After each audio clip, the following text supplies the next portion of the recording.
When Series 11 of Thomas and Friends was released, there were two ways of watching the episodes.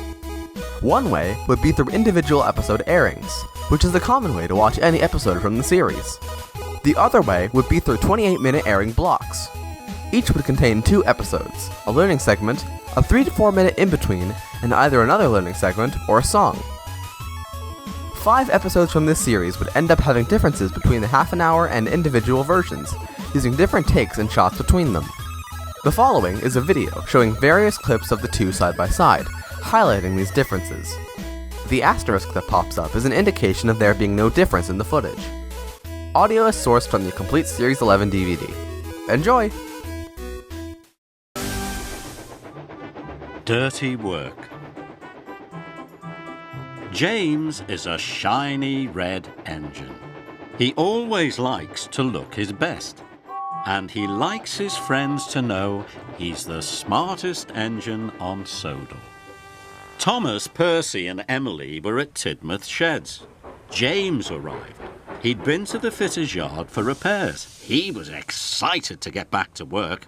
"I hope I get an important job today," wheezed James. "It's much more important for me to look really smart when I arrive at my important passenger." And James puffed proudly away to the washdown. At the washdown, James was very happy. "Bless my buffers!" he cried. "What's that?" It was Emily. She was pulling fish trucks very slowly. That controller was waiting, but there were no engines. James was surprised. "Where are Thomas and Percy and Emily?" "They haven't finished their work yet." "I must help my friends, otherwise they won't be here to see me be the star of the show."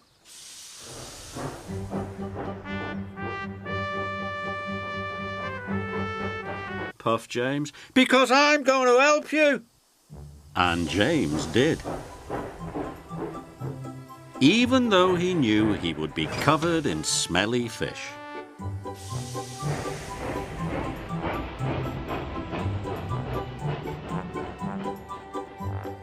At the Scottish castle, he can biff them harder and faster than any other engine. It's one of his favourite jobs.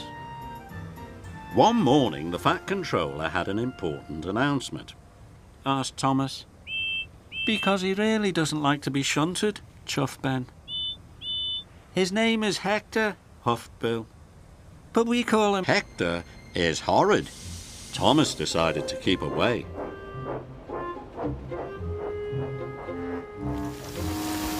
Rosie was so surprised that she shook from funnel to footplate, and she steamed straight out of the yard. Thomas had had enough.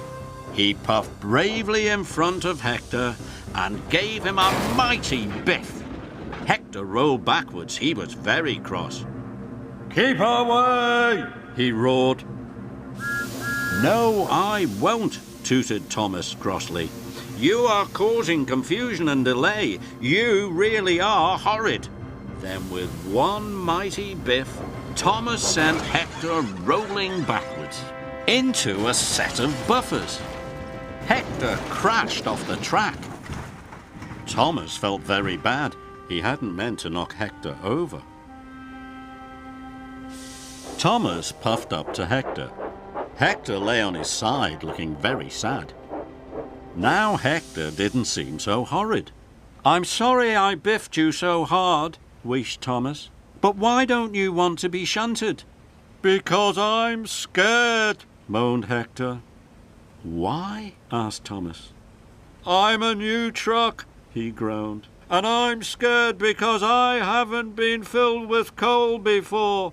I don't know what it feels like. That's why I didn't want to be shunted."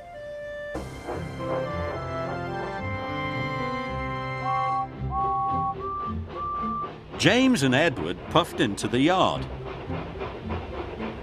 They saw their waiting trains. James was very surprised to see Hector at their back.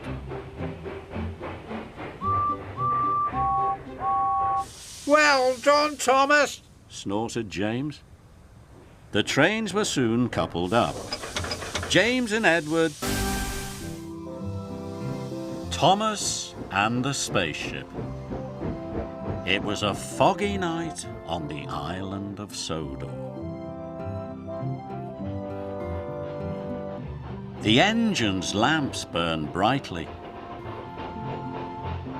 and the fog swirled and twirled. "I'll show you that Percy isn't a silly little engine," Thomas tooted to Gordon. And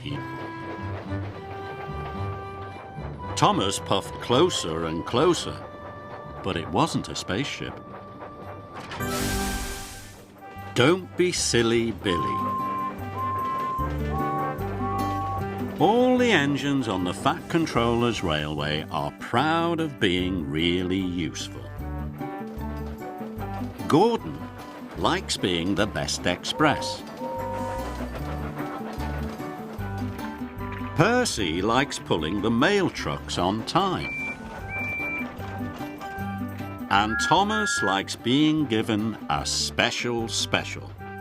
The new engine was shiny orange and puffing with pride.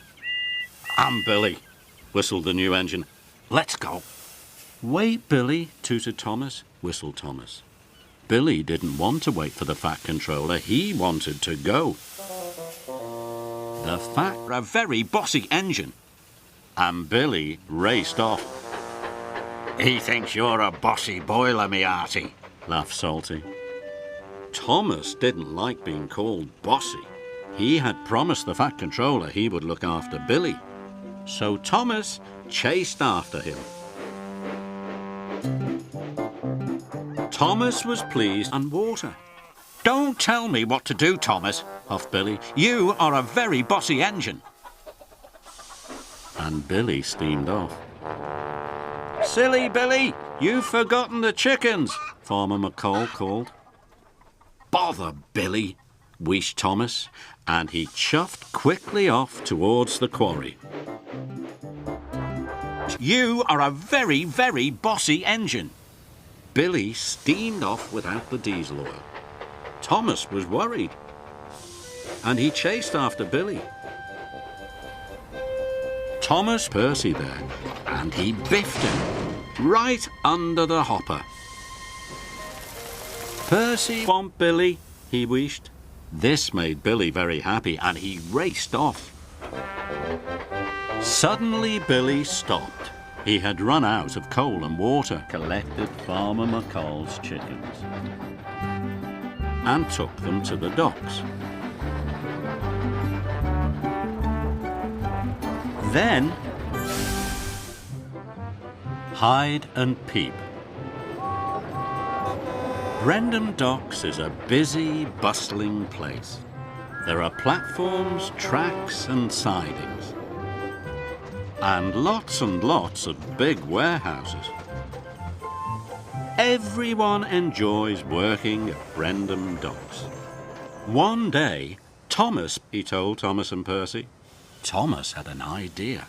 "Let's play a game while we wait," he puffed cheerfully. "What shall we play?" peeped Percy excitedly. "Hide and peep," tooted Thomas. It was his favourite game. "You go and hide, Percy, and when I find you, I will peep loudly." "You'll never find me," puffed Percy. "I'm the best hider ever." "Well, I'm the best finder," boasted Thomas. Cranky looked down at the little tank engines. "Can I play?" he asked. "You're much too tall to hide," Thomas laughed. Cranky felt left out, so Percy puffed away to hide. Soon, Thomas steamed off to find his friend. Thomas puffed past platforms, steamed by sidings, and wheeshed alongside warehouses. But Percy was very good at hiding. Thomas couldn't find him anywhere. Thomas puffed into a large warehouse. Suddenly, another idea flew into Thomas's funnel. "I'll pretend that the Fat Controller has arrived." "Percy," tooted Thomas loudly, "this time I won't trick you." so Percy puffed away to hide again. Thomas waited. Then he started to look for his friend.